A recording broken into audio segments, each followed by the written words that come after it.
Hi everybody, welcome to the channel. It's Freddie Meikle here at Wholesale Golf.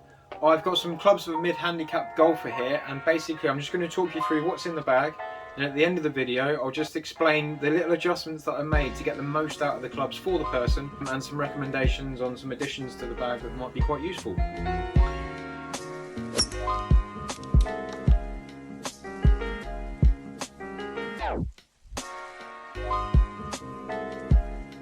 So the reason I've got these in the workshop is because I'm going to be taking all the shafts out, finding the spine on every shaft and putting the spine in the same place on every club. It helps with consistency through the bag, and you put a bad swing on something, you know it's you, not the clubs. We're also putting bigger grips on the clubs as well, so we've got, again, a bit of a mismatch of thin grip, fat grip, going for the multi-compound +4 mid-size Align.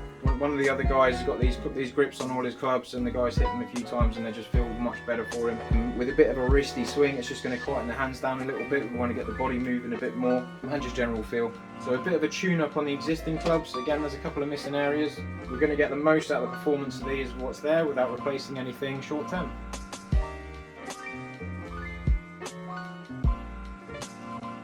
Things that I commonly see happen in a MID Handicapper's bag that might cause a few issues. Let's start with putter. Putter-wise, we've got a Spider X. So very good alignment aid on the top of the putter, really good technology in the face to get the ball rolling nicely. Slightly bigger grip as well, which just quietens the hands down, makes them just a little bit less active. All just very good things for putting. Cool head cover as well. No more putts, I'm in the bar. That's cool. And then we go to the wedges. We've got 56 and 60 in the TaylorMade milled grind 2. So these are ones where the face is purposely rust, and they're brilliant wedges. The next club up from the 56 is a pitching wedge in the T200 irons. They've got a bit of lucky dirt on them still, but we've got 56 up to 43 degrees, so we've got quite a big old gap there between the two wedges. So in terms of distance control on full shots, there's a big area there sort of missing. So if we hit full shots with a 56, full shots with a pitching wedge at 43 degrees, it's quite a big old gap. So that might be something that you'll see in a low handicapper's bag, where they have something, either two wedges or one wedge, that sits in the middle of those two clubs. So that's something I commonly see happen sort of mid to high handicappers golf bag. But the milled grind 2 are absolutely fantastic clubs.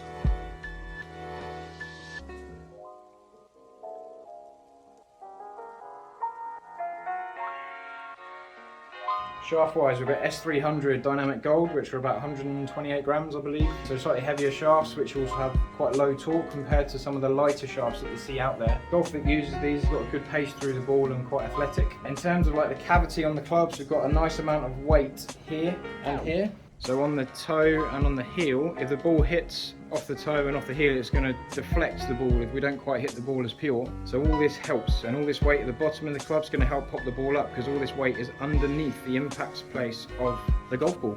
So we go pitching wedge all the way up to 4-iron in these clubs, and then the next club up is a 25 degree hybrid, the Titleist TS2. Now this 25 degree might be very similar in yardage to the 4-iron, but it'll be a lot easier, a lot nicer to play with. So out the rough, off the tee, maybe a bit more reliable. So this is a Tensai Blue 70 gram regular. Got a mismatch of flexes between the hybrid and the irons, which might just play around with consistency. We've got 13 clubs in the bag, so there is room for one more.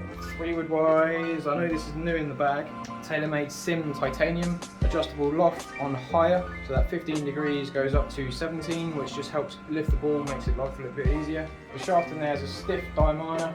These are very good shafts, fairly stable, a little bit softer than the older versions. But what I did on this club is I cut 1/2 inch off the tip, and then I put the spine at the front, so we can just keep that sort of ball flight down and consistency as good as it can be.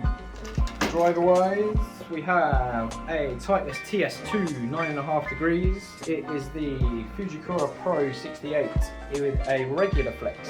What I'm going to do is we've got a couple of shafts here. The customer would like this shaft put in there, so this is a hazardous yellow, so a lot more stable, a lot stiffer. It tends to reduce dispersion and reduce the spin quite a lot, so it's quite a contrast between the regular shaft that's already in there. We're going to get that in, we're going to sort of see how it goes compared, but we're going to keep this shaft available so we can flip back and forth just to compare and see what's better.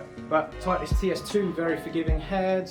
When we have clubs that have weight right at the front, it helps with ball speed if you hit the ball off the middle all the time. If you hit the ball off centre, it will hit off the toe and heel and twist the club a bit more. So with the weight further back, when we hit off centre, a lot more forgiving. So any driver with the weight right at the back here, or even 2 weights to the side, I generally like for forgiveness, consistency and those sorts of things. There's a bit of a jump from the 3-wood to the hybrid, being 17 degrees and 25 degrees, so a bit of a jump there, but you can manage it on the course fairly well. I would probably say take the 4-iron out and use the hybrid more, because the hybrid's a lot more forgiving, and then either put a 50-degree wedge in there to fill that gap, or even a 48 and a 52 to get a bit more choice nearer the greens. That's what we've got there. We've got a Motor Caddy cart bag as well, and it's very heavy. There's lots of stuff in here, so you wouldn't want to carry that around. But there we have a very nice set of clubs.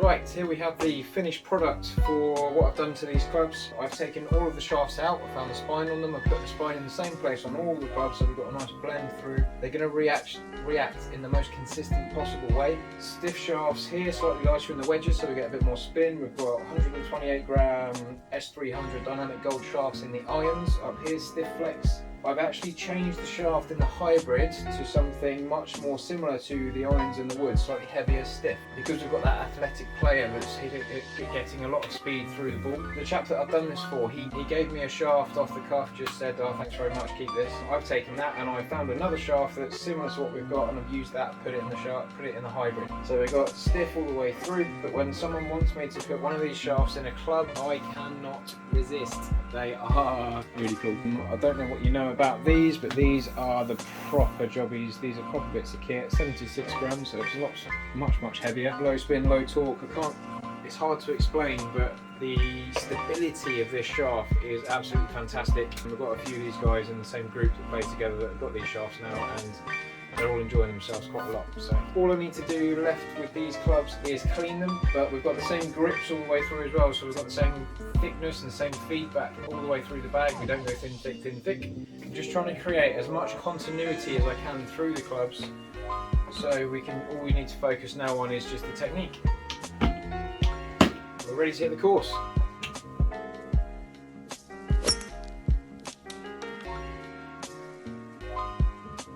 Stay tuned for the next video and see you next week.